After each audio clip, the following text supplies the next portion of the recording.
you.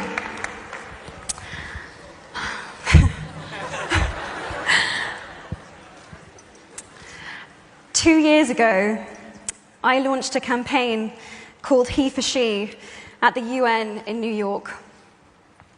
I was very nervous before that speech. The nerves were followed by a tremendous high immediately afterwards and a crashing low a few days after that. My best hopes and my worst fears were confirmed all at once. I had opened Pandora's box to a standing ovation and almost simultaneously a level of critique I had never experienced in my life, and the beginning of what would become a series of threats. The last 2 years have been a baptism of fire, to say the least, where I learnt just how little I know and also how much. It was my scary first step as an activist, a word I never imagined that I would use to describe myself. So, reading the applications of activists who applied here for One Young World Scholarships was surprising to me. Here I was, reading the stories of people from nearly 200 different countries from around the world, with experiences that I couldn't even imagine. I mean, they were so out of this world to me. And yet, their notes looked like my notes. The same themes emerged over and over and over again. There was so much overlap with the things that I had been thinking about and that I had been struggling with. Because the truth is, it had never been about being an activist.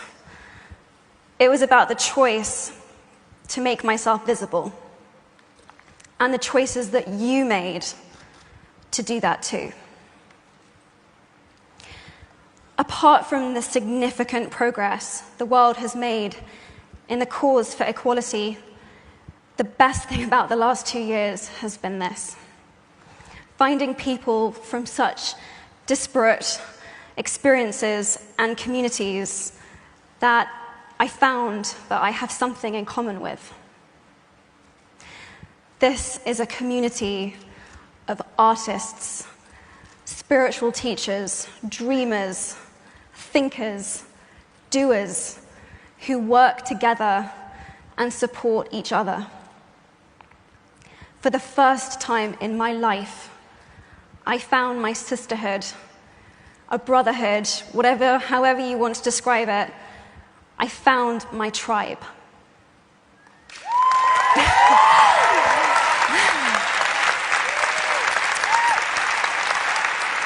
My hope for you, while you're here, is that you will find some of your tribe too. I really needed mine. Bobby Kennedy, when he was senator for New York, said, "Each time a man or woman stands up for an ideal, or acts to improve the lots of others, or strikes out against injustice, he sends forth a tiny ripple of hope. And crossing each other from a million different centers of energy, those ripples build a current that can sweep down the mightiest wall of oppression and resistance." That's what we are doing.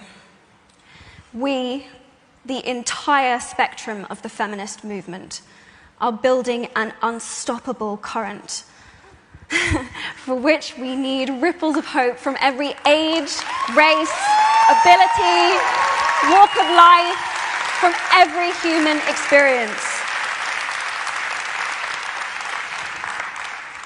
I feel gender equality is as important as any of the other goals that we are here to discuss.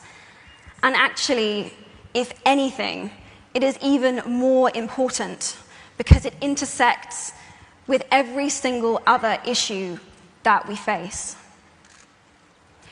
We all have feminine and masculine energies within us. And both forces need to be lifted up, respected. They need to work together in order to make the world go round. Each of you are here at One Young World because you do something important.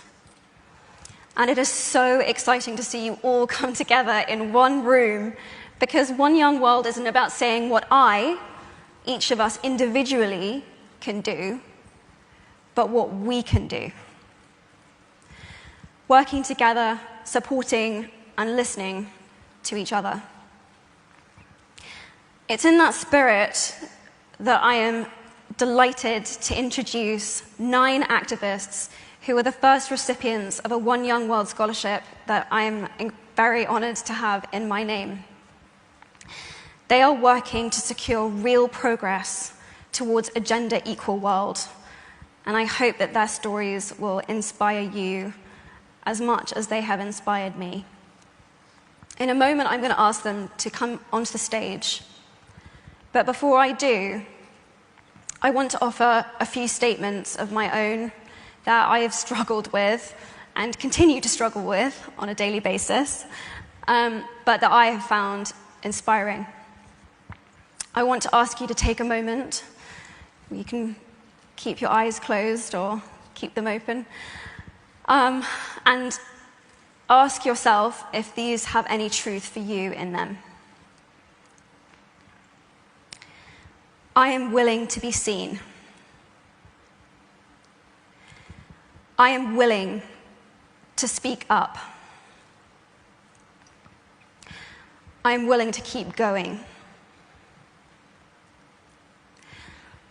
I am willing to listen to what others have to say.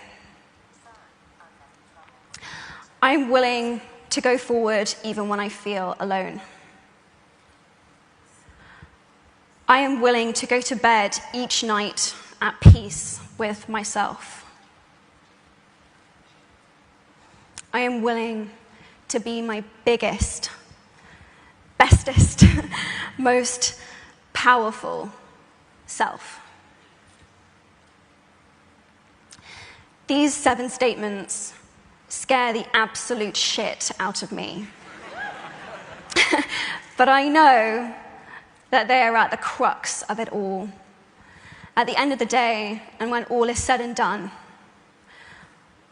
I know that these are the ways that I want to have lived my life. I know each one of you probably will have encountered one of these statements in the last 48 hours. And if you have, thank you for being here. I appreciate it. It's truly an honor to be here with you all. Thank you.